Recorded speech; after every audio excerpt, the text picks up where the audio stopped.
Hoje eu quero trazer para você uma história de uma grande cidade.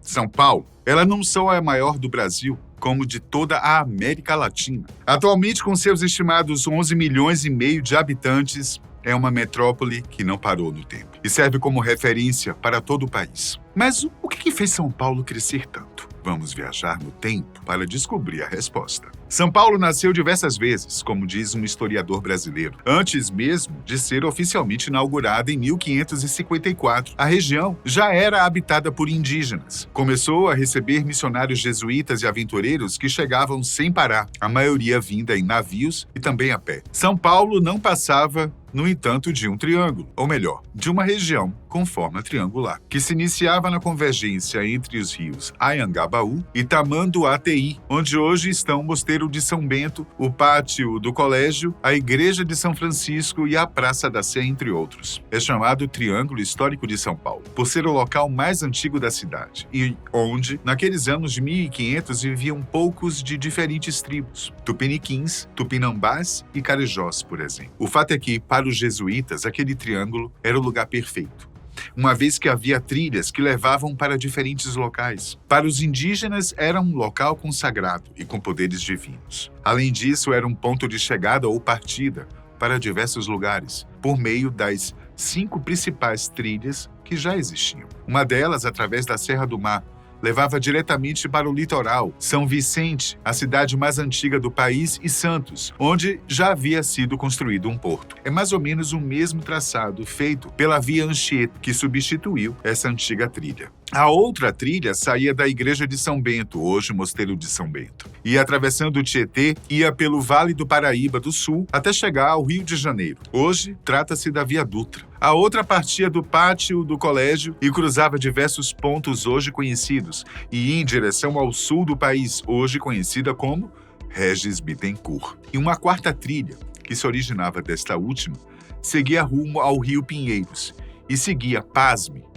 rumo ao Peru. É a famosa trilha de Peabiru, bastante utilizada pelos indígenas, que cruzava as regiões onde hoje estão compreendidos os estados do Paraná e do Mato Grosso do Sul, passando pelo Paraguai e Bolívia, antes de atingir o Peru e chegar até Cusco. A quinta e última trilha, também de suma importância, levava até onde hoje é o estado de Minas Gerais, e a partir de onde realmente se deu a conquista do interior do Brasil por meio dos bandeirantes. E não foi à toa que aquela região no Sudeste passou a chamar a atenção de muita gente. Então, no dia 25 de janeiro de 1554, um grupo de jesuítas, entre eles o padre José de Anchieta, inaugurou o Colégio São Paulo, uma casa feita de taipas que tinha como objetivo catequizar os índios da região. A origem do nome se dá porque, nesta data, se comemora a conversão do apóstolo Paulo. O colégio foi erguido no Planalto de Piratininga, uma colina elevada cercada pelos vales dos rios Tamanduateí e Anhangabaú. Essa localização estratégica garantia segurança, especialmente considerando que a vila de Santo André, da Borda do Campo, hoje conhecido como Santo André, havia sido fundada no ano anterior, próxima à Serra do Mar, o que ajudava a proteger a região contra possíveis ataques de tribos indígenas hostis. Além disso, o solo do Planalto, mais fértil do que o do litoral, começou a atrair colonos portugueses, favorecendo o desenvolvimento da vila de São Paulo. Com o tempo, o local se transformou em ponto de passagem e descanso para os bandeirantes, que seguiam rumo ao interior em busca de ouro ou capturando indígenas. O rio Tietê desempenhou um papel crucial nesse processo, tornando-se a principal rota de entrada para a interiorização da colonização brasileira. E mais, São Paulo também era a rota de acesso para o Planalto brasileiro, com regiões mais planas e apropriadas para o plantio. Então, a que hoje é a maior cidade latina se tornou uma espécie de cidade-chave para outras regiões. E como se sabe, quando um local começa a ter bastante movimento, muitos vão fincando estacas para estabelecer seu lar e também seu comércio. No entanto, somente após o período chamado colonial é que São Paulo começou a oferecer melhores condições e mais sustentabilidade para os imigrantes. É lógico que, a esta altura, muita gente já havia nascido autenticamente paulista. Então, com a chegada de mais pessoas vindas de diferentes lugares do país e também de fora, as coisas começaram a acontecer mais rapidamente. Ainda nos séculos XVI e XVII, ou seja, ainda no Brasil colônia, A maior produção que havia na região de capitania de São Vicente, na qual São Paulo estava incluída, era a de cana-de-açúcar. Essa produção era impulsionada pelo sistema de engenhos, principalmente em regiões do litoral, como Itanhaém e São Vicente. No entanto, o solo e o clima de São Paulo eram menos favoráveis à cana em comparação ao Nordeste brasileiro, onde essa cultura se desenvolveu mais intensamente. A produção de café começou em São Paulo apenas no final do século XVIII, vindo a ganhar força no século XIX. Essa cultura encontrou condições ideais no Planalto Paulista, especialmente no Vale do Paraíba e posteriormente no interior, em regiões como Campinas, Ribeirão Preto e Araraquara. O café rapidamente se tornou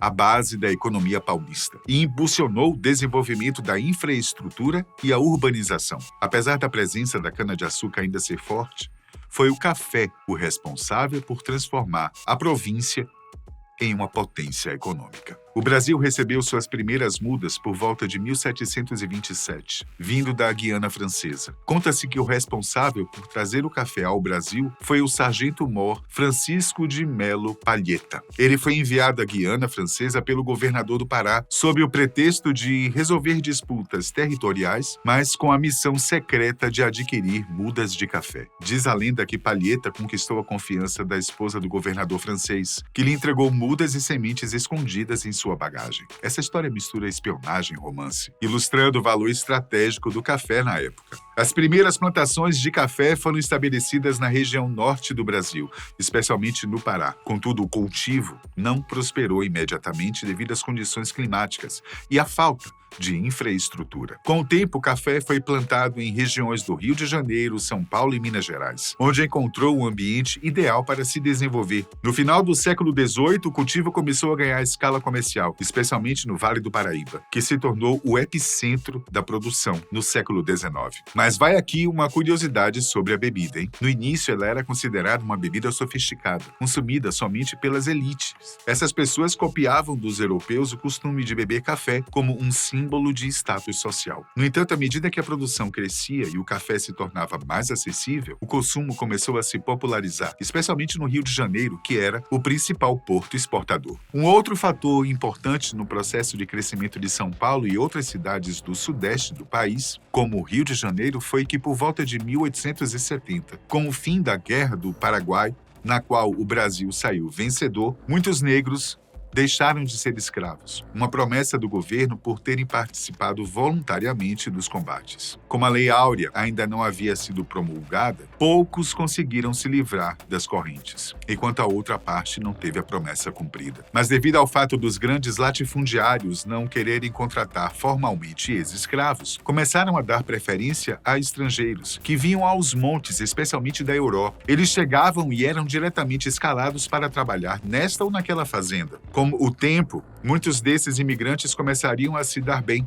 já que encontravam oportunidades mais facilmente do que os ex-escravos. Em 1885, São Paulo já possuía cerca de 130 mil habitantes fixos. Apenas 5 anos depois, já contava com 240 mil. Após o declínio da economia baseada no café, São Paulo continuou a crescer rapidamente devido a uma combinação de fatores econômicos, sociais e políticos, que transformaram a cidade em um dos principais motores do Brasil no século XX. Como o café já não era mais um elemento-chave na economia, uma vez que havia se popularizado tanto e perdido muito de seu valor agregado, muitos fazendeiros passaram a investir os lucros obtidos na criação de indústrias. O estado de São Paulo começava a se tornar o berço da industrialização brasileira, com destaque para os setores têxtil, alimentício, químico e metalúrgico. A chegada de famílias como os Matarazzo, os Farquhar, os Martinelli e os Guinle fizeram toda a diferença na industrialização e também na urbanização de São Paulo. E por que não dizer,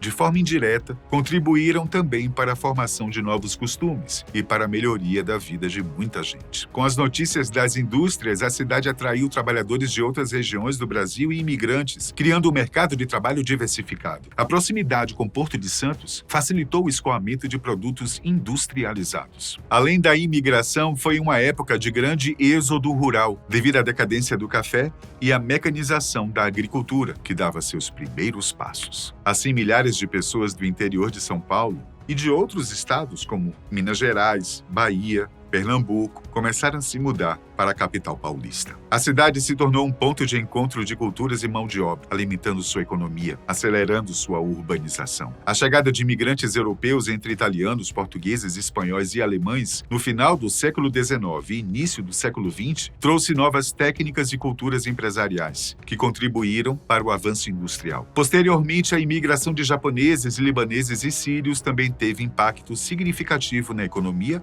e na cultura da cidade. São Paulo se destacou pelo desenvolvimento de sua infraestrutura, essencial para o crescimento econômico. A construção de ferrovias no século XIX já havia integrado o estado, mas no século XX, rodovias como a Via Anchieta e a Anhanguera conectaram a capital ao interior e ao litoral. O transporte público, incluindo bondes, ônibus e mais tarde o metrô, favoreceu a mobilidade urbana, permitindo o crescimento de bairros e periferias. Na segunda metade do século XX, São Paulo consolidou-se como o principal centro financeiro e comercial do Brasil. A cidade atraiu bancos, multinacionais e bolsas de valores, tornando-se um hub de investimentos e inovação econômica. O crescimento econômico e populacional levou à expansão urbana acelerada. A construção de edifícios comerciais e residenciais transformou a paisagem da cidade, com avenidas como a Paulista se tornando o símbolo da modernidade. A cidade também se tornou o centro de movimentos culturais e políticos, como a Semana de Arte Moderna de 1922,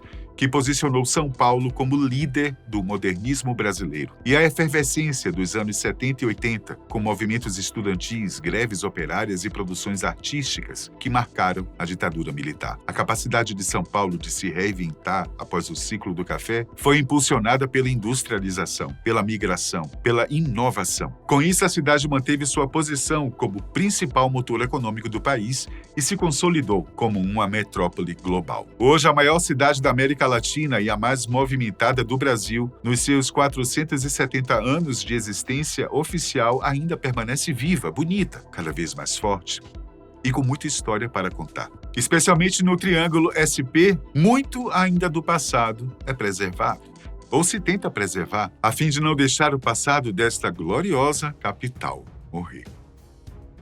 Até o próximo.